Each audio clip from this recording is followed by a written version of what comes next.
The Module 3 Lesson 23 application problem is a great question in regards to composite and prime numbers.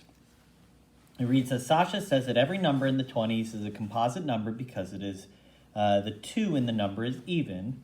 Amanda says that there are only 2 prime numbers in the 20s. Who's correct and how do you know? And when we look at the 20s, right, we can record them as a list. So we have 20, 21, 22, 23, 24, 25, 26, 27, 28, 29.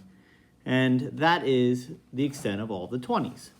And what Sasha's saying is because we can find a 2, now 22 has 2 of them, but because we can find a 2 in every single one, that makes it composite because it's even.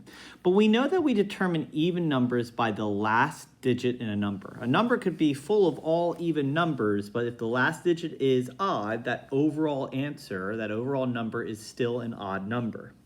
So additionally, we can go through and check which ones have factors. Well, 20 and 1, but we could do 2 and 10.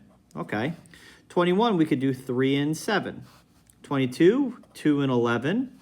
23, not so much. 24, plenty of examples, but 2 and 12.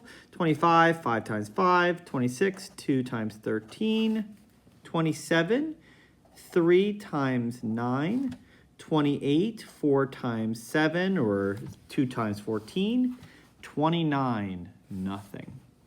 So there are other factors, like we could do 4 times 5. We could do, for this one, 3 times 8, 6 times 4. We could do, for this one, 2 times 14. There are other options.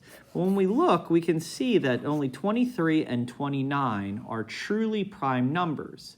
Again, it all comes down to the last digit and whether or not anything can go into it. Okay? So technically, who is correct? It would be Amanda is correct. And how do we know? Because we found factor pairs beyond 1 in the number for every other digit in the 20s.